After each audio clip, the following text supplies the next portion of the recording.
Good evening. My name's T-Ray, and I'm here with this beautiful group of young adults from White River Junction, and we're here tonight to hear their perspectives on relationship boundaries and consent. So, you guys ready to get started? Yeah. All right. Anyone ever been asked by somebody to hook up? And I'm kind of wondering how did you feel when asked, and how did you respond? Tinder. I was thinking that too. Also Tinder? It was actually like quite uncomfortable because it was by a bunch of men and I'm gay. So, but it was by a bunch of guys, and just like the way they would talk to me and stuff would just make me uncomfortable, and I would just be like, just no. And they'll be like, oh, just let me get your Snapchat. And I'm like, no. Like, no is my final answer. Leave it. So You were able to give a pretty clear no. yeah. It sounds like they were pretty persistent, but maybe that's Tinder, you know? Yeah. Maybe that's definitely Tinder. That's definitely Tinder. Yeah, has anyone else had an instance where they were the ones maybe asking for something, and has anyone had that experience? I did that once. Yeah. I was on Tinder, as people are. As we do, yeah. And it happened, and I was talking to this one person, and I was like, yeah, so what about tomorrow? And they were like, well, tomorrow doesn't really work. And I was like, okay, that's fine.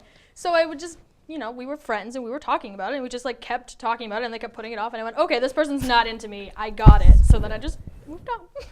So it was kind of from not getting the response that you're looking for, you were like, it's clear. Yeah, but I wasn't like trying to like pressure them into anything either. I was kind of like, well, the offer's still there if you want to take it, but you don't have to. Because I've been on the other end of it too, and it's just not fun to be pressured into things like that. So. Well, I think that's really insightful, because you have the experience from probably more often being on the other side and knowing how weird or uncomfortable, how tough it is to say no, how when someone doesn't know when to stop, how potentially dangerous that could be. Yeah. So we've also talked a lot of these stories come from Tinder, which is interesting, now that like. Isn't it? Yeah, now. A lot of people use Tinder. Well, yeah, instead of, as many face-to-face interactions, maybe a lot of our flirting, back in the, it's all, social media. It's mostly social media. So what if it's the type of person you're normally into, but it's just not, right now you're not, for whatever reason, you're just not into them. Maybe you like know something about them or something about the personality, you're not into it. Like how do you, but they're coming on strong. Well, if I know the person already and I know that they're a terrible person, and I would just be like, nah, I'm good. Or I would sugarcoat it with a small lie and be like, I'm kind of seeing someone right now. See, that's the difference. I would not sugarcoat it because, like, it's my body. Like, my rule is, like, you either respect it or you just keep walking. Like, and if you don't respect it, kick rocks while you're going to, because, like, this is my body, and if you disrespect it, then leave. I never want to see you again. Like, I don't know. I wouldn't sugarcoat anything. Yeah, you've let them know. Yeah. What I wanted to say though, so with pornography then, and tying it back to like consent and boundaries, so, and maybe my question is like a leading question, I'm giving away what I'm getting at, but so if people are looking at porn, what are they learning about consent, for example? Nothing. Pretty much nothing, sometimes. There's some point where it just jumps right into the sex part and there's no storyline. There's no consent there. I have nothing to say for this, like, at all. Oh, like, I got you, I'll say plenty.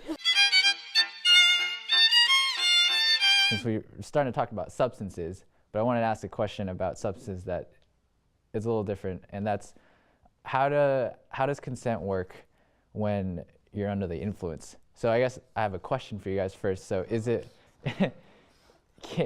possible to get consent when people are under the influence, intoxicated? No. If you're drunk, there's no consent. The Mac speaks. Stop. Indeed. If you're drunk and someone asks you that for consent to have sex, that's an obvious no. But because you're drunk, you're not gonna say that. I mean, I think you bring up a great point. Like, you know that legally, whatever, speaking, you can't get consent. Like, it's clear maybe, so let's imagine Legally, you and a partner. you cannot get consent from somebody who is under the influence of drugs or alcohol. Even if you already had consent prior and they say no, that... Yeah, even if you had consent prior to them being drunk or high or stoned, the answer is still no because they are under the influence. Yeah, that's a good thing to know, especially if you're like experimenting with things, as I know that a lot of people my age are. It's really important to like go into it and be like, are you sure this is okay? And then they say yes, and then you keep going, and maybe they look a little uncomfortable or they look a little uneasy, and then you ask them again and make sure that that's okay, what you're doing to them, and then you can proceed from there. And I think it's a really good thing to know when to ask for more, or when to ask if this is okay, or when to ask if they should stop.